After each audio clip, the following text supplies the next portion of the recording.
About sort of miscellaneous, interesting or unusual things you've done. What did you tell me once was the most unusual thing you've ever done in your life? Well, the most unusual that I can think of is I started a fire with a jug of cold water, which is rather unusual in itself. We're gonna go. We're gonna go camping for the weekend. Don't forget to bring the water so we can start a fire. And how did you go about doing that? Use it as a prism. You let the sun shine through it, and these rays of the sun would gather on the other end, and that causes the heat.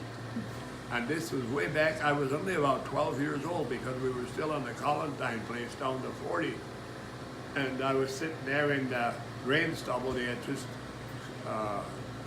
kind of cut oats with a binder, and I was sitting there in the oats stubble, and I had that focus there, and in a matter of seconds the smoke started rolling up. And I never forgot that. I've never seen or heard that before.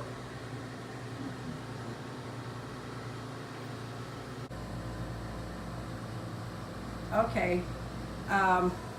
Sometimes we make jokes about how you used to bend spikes, which are actually 60-penny nails. Yeah. And how old were you when you first saw somebody do that and thought you'd like to give it a try? Oh, I imagine I was in my 30s. And didn't you tell me you saw somebody do it and then you went up and asked him for some tips on how to do it? Yeah, And then I got nothing. they told you that for $10 he would Yeah. give you hints? I said, no, I don't think so, so I did it myself. But it was a handful.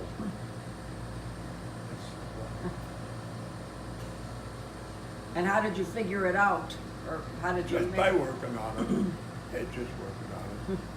There again, it was just kind of for fun, and it was a challenge. It was always the challenge that drove me to this stuff. I wanted to know exactly how and when it works and all that good stuff. But once you had mastered it, what was the fastest that you were able to bend one? About 10 seconds. 10 seconds. Yeah. Yeah. Didn't you make a chain once? Yes, Out of them yes, that you yes. pulled? Me and Don Rodiger. Oh, I bent a few of them spikes and then made a little chain out of it. And we pulled a truck or whatever we had. From my driveway, we went out my driveway and went up past the bog school and went over to that next four corners there by Lone Rock Road. Not Lone Rock. Whatever road I live on. What is that road I live on B? on? Coon Island. Oh, Coon Island. Yeah. And you taught a lot of other people how to do it. Oh, yes, yes. And you didn't charge them $10. No, no. No. I get my kicks out of teaching people things if they want to listen. Yeah. And for a while you rode a unicycle. How did you take up the unicycle How riding? did I take up the unicycle? Well, Wanda had a hand in that. I was about 35 years old and she came home from a rummage sale one day and had this unicycle sitting out front. I says, what the hell did you bring that for? Oh, I thought you might like trying it that. I said, well, I'll tell you what, I'll give her 2 weeks time. We'll work on it a little every day for 2 weeks. And if I can't feel I'm making any progress, I will abandon the idea. I have never seen anybody ride a unicycle. I couldn't talk to anybody about anything. But I went in the old corn crib, which was about 6 foot wide, and I could touch here and there. And I worked at it every night or every evening for 10 days before I could go 2 rounds of the pedal without touching anything. But then I had it in my head what really made it tick. And after that, I could go out. After a while, I went out, and I could get on my unicycle by the barn door, ride out the gravel road onto the Highway B, and go down to Selps, a quarter of a mile. So I thought that was kind of neat. No practical value, but that's all right.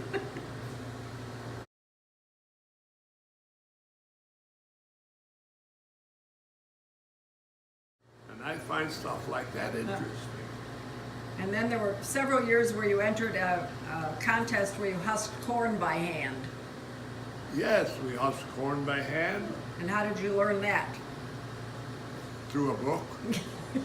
I've got the book at home now. It's called The Battle of the Bangboards. Yes, I know exactly what made it take. And you won at least once.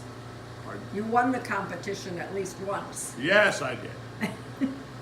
Well, I kind of unexpected to.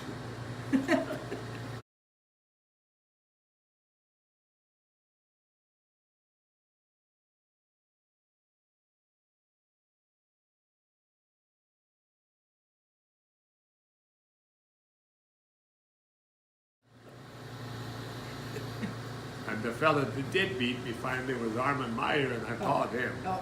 Yeah.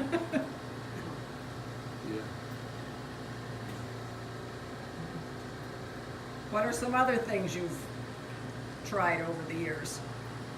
Well, let's talk about when you were about 80 years old, you taught yourself how to cane chairs. That is correct. I was 80, And how did you learn that? and told one, I said, I'd like to learn how to cane a chair. And she says, well, we'll go to class off in the Black Hawk Tech. Well, they didn't have any classes, so I bought a book and taught myself.